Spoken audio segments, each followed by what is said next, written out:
Hey, it's the Empire, Jew Boxing Empire. Where's some more boxing, man? Now, man, I'm not gonna lie. Usually I say exciting news or shocking news or something like that, but I have some sad news.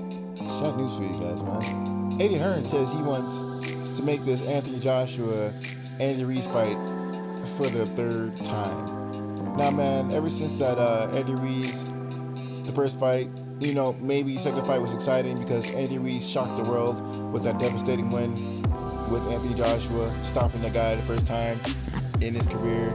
And the first time Anthony Joshua, made his American debut and was just completely dominated after Andy Ruiz got up from a knockdown and ended up dropping Anthony Joshua.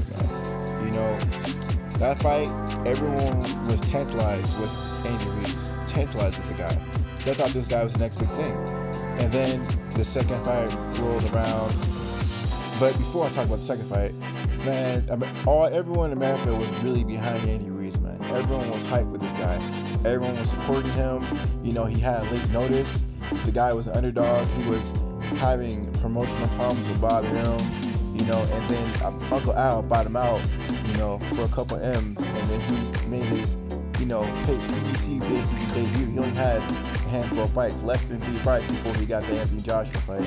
And, the guy just came out of nowhere and looked phenomenal against Anthony Joshua. Now, the second fight was Anthony Joshua fighting Andy Ruiz, man. Anthony Joshua had to redeem himself, and Andy Ruiz basically was getting all the hype and he's getting all the praise. And I think Andy Ruiz started feeling himself because he looked awful in the rematch. I mean, the guy gained a massive amount of weight.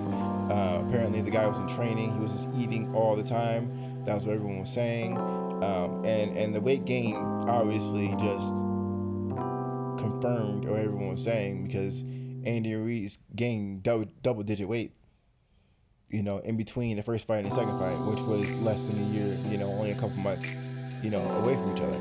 And a lot of people were talking about how Anthony Joshua basically can't do anything to win this rematch. There's nothing he can do, and that he, his style is limited. He's a flat-footed fighter. He's just a power puncher. He can't box.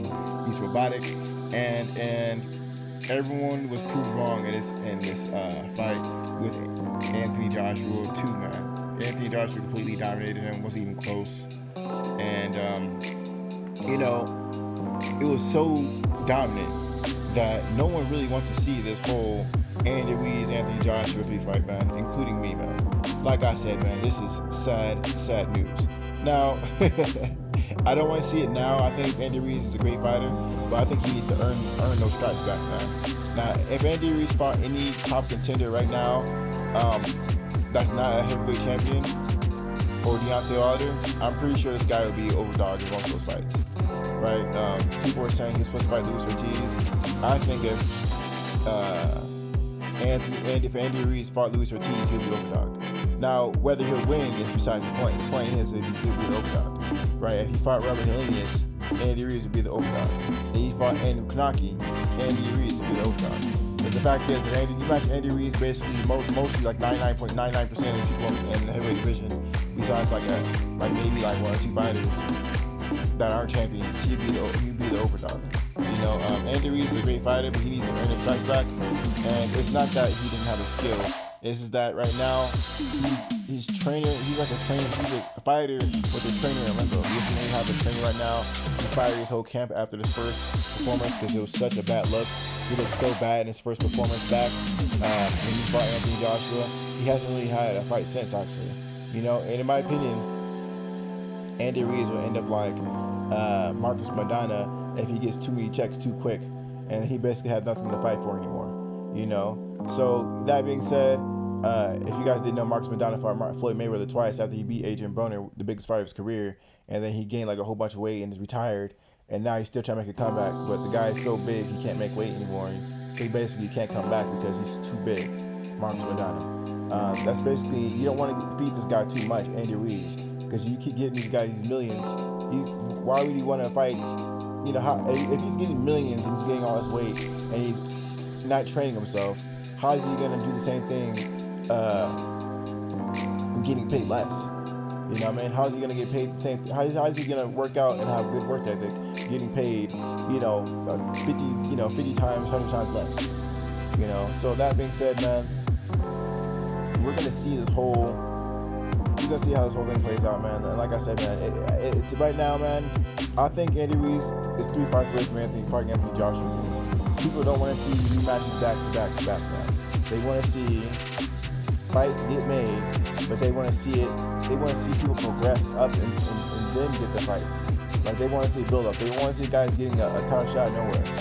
You know what I mean? We want to see people earning.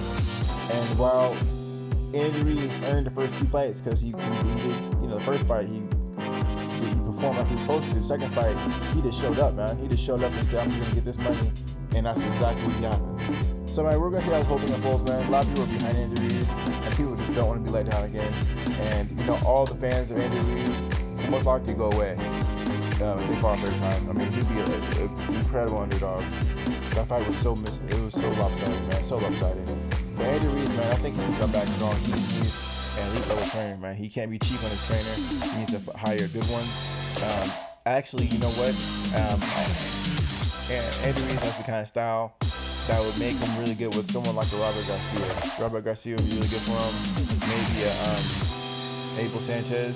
I think those would be good trainers for Andy Ruiz. He needs like a someone who can work him out and train him hard.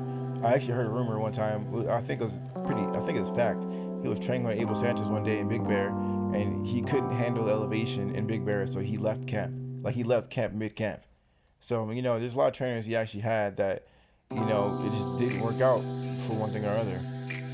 And that being said, he just basically, his reputation, I guess, in the getting trained is not the greatest because, like I said, when you're leaving trainers in the middle of the camps and he's training you in Big Bear.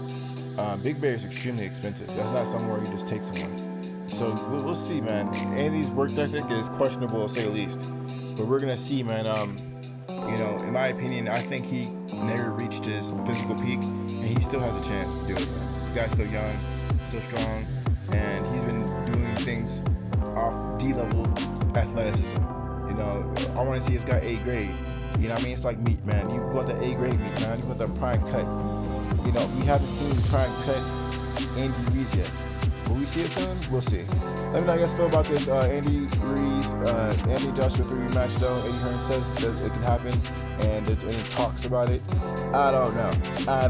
I'll be really disappointed if seeing this right away. Let me know how you guys feel about it, though. Like, comment, subscribe. This is Empire. Geobasket Empire. Geobasket.